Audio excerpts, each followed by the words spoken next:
My name is Tim Bete, and I'm the president of St. Mary Development Corporation.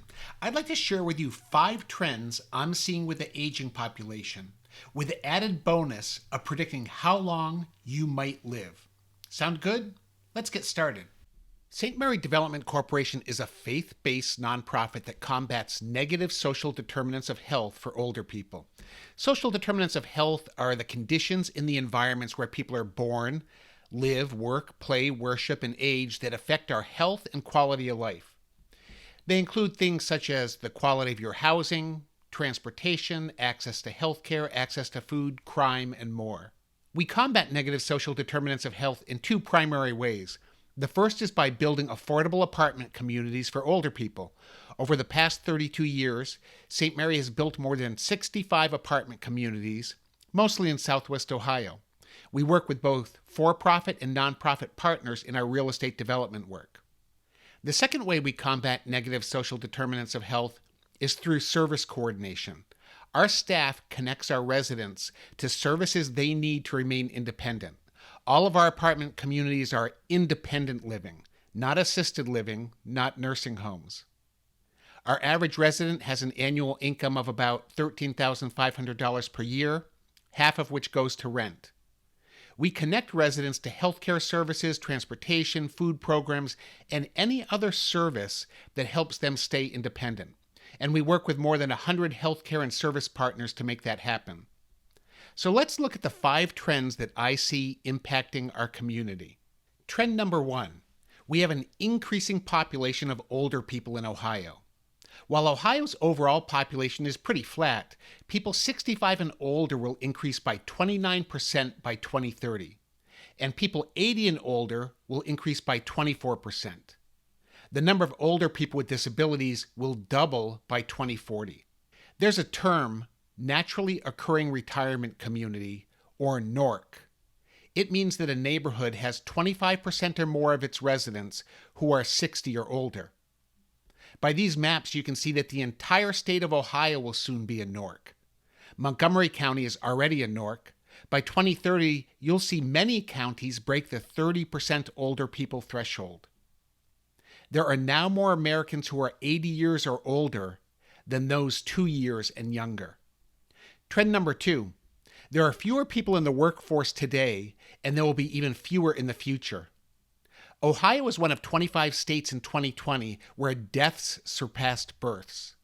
Numbers are worse in rural areas. One expert I know told me he predicts that by 2040, the United States will have negative population growth even when you take immigration into account. The chart shows the significant decline in U.S. population growth over the years. Ohio is facing increased age dependency. That's the increased ratio of older people to younger people, retirees to those who are working. Trend number 3, there will be a decrease in available aging-related services as companies can't find people to hire or can't be profitable. These are just a few headlines from the past 3 or 4 months. Nursing homes are closing, and there are long wait times for services in many, many industries, including aging services. I'm sure you've experienced this. Here's an example. Starting pay locally for a social services meal delivery driver is about $12 an hour. But starting pay for an Amazon driver locally is $17.50 an hour. That's a 46% pay differential. No wonder it's difficult finding drivers for senior meal programs. Differences in government reimbursement for Medicare and Medicaid don't make good business sense. You can't expect a business, such as a nursing home, to lose money and make it up in volume. Trend number 4. There is a huge demand for affordable, decent housing for older people.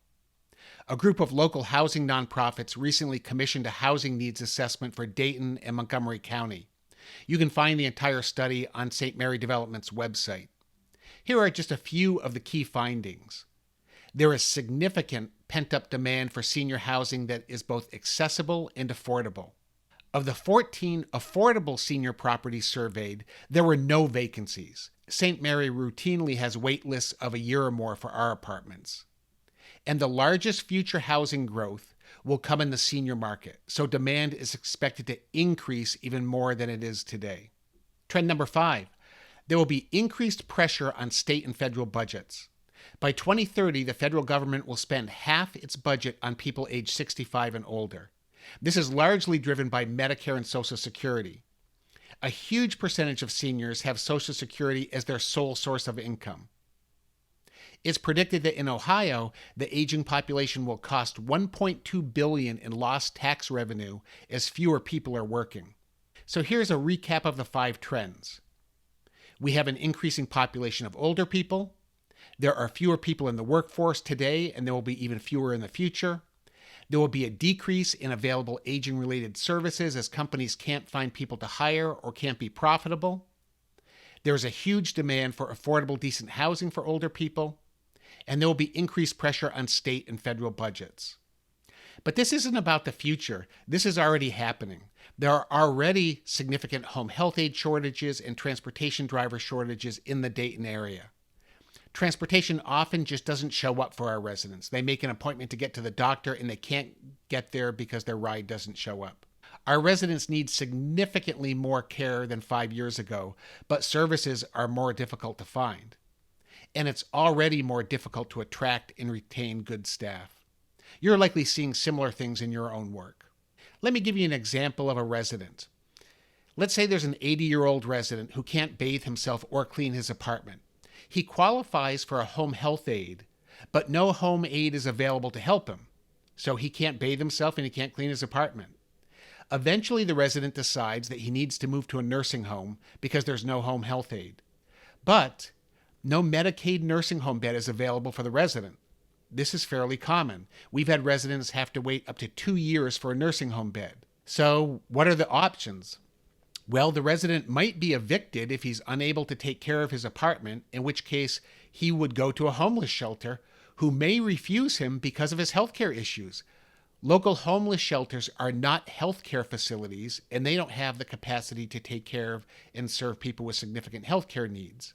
On the other hand, if we allow the resident to continue living in his apartment, he will likely suffer significantly from lack of care. Remember, this is independent living, and assisted living is too expensive for most people. The bottom line is we may see a decrease in life expectancy. But is may the best word? You can see on this chart that it appears that life expectancy in the United States has become flat. It is actually decreasing. In 2014, U.S. life expectancy was 78.9 years. In 2018, it was 78.7 years, a decrease of 2.4 months. But between 2018 and 2020, the decrease in average life expectancy at birth in the U.S. was roughly 1.9 years. Was this because of COVID? Yes, but not entirely. We've been decreasing for a while. What's shocking is that our 1.9-year decrease was 8.5 times the average decrease in 16 comparable countries, which had decreases of only about 2.5 months. Compared with white Americans, who had an average life expectancy decrease of about 1.4 years between 2018 and 2020, the average Hispanic Americans' decrease was about 3.9 years, and the average Black Americans' decrease was 3.25 years. So, how long will you live? Your zip code is highly correlated with your life expectancy. Here's a map of local Ohio counties and their life expectancies at birth. While there is variation, the total life expectancy range of the 9 counties is 5.5 years. But if you dive deeper and look at life expectancy by individual zip codes in the 9 counties, the range expands to 14.4 years. That's a significant difference. It's a 21% difference in life expectancy. Some of the distances are pretty short. In just 6 miles, we see a 14.4-year difference in life expectancy. That's a 2.4-year lower life expectancy per mile. It's a day lower in life expectancy for every 6 feet. Why the difference? Remember I talked about social determinants of health. When you don't have safe, decent housing, and when you don't have access to health care, when you live where there's more crime, when you live in a food desert, when you don't have access to reliable transportation, you die much younger. Those social determinants of health are outside of the control of individuals, yet they have the greatest impact on life expectancy, even greater than your genetics.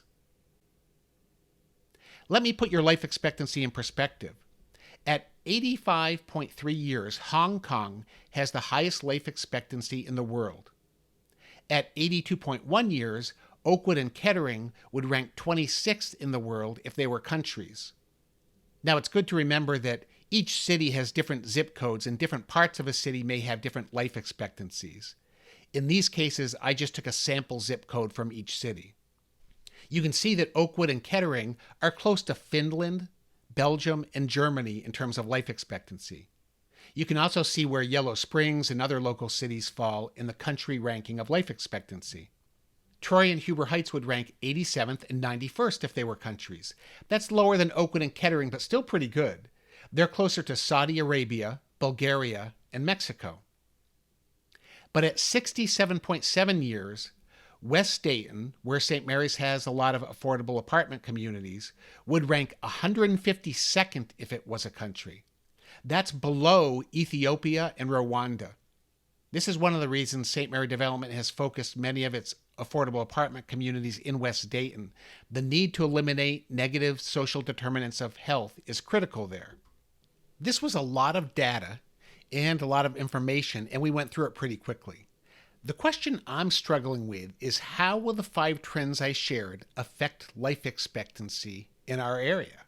As I showed you in some of the charts, we already have significant differences in life expectancy by zip code. Areas that already have lower life expectancy will likely be hit harder by the impact of the 5 trends, because the trends will make negative social determinants of health even worse than they already are.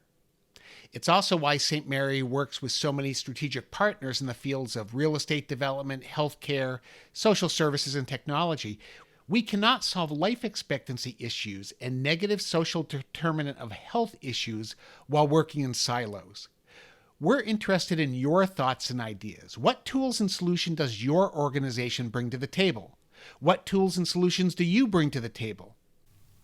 We didn't get into our current situation quickly, and we won't get out of it quickly either.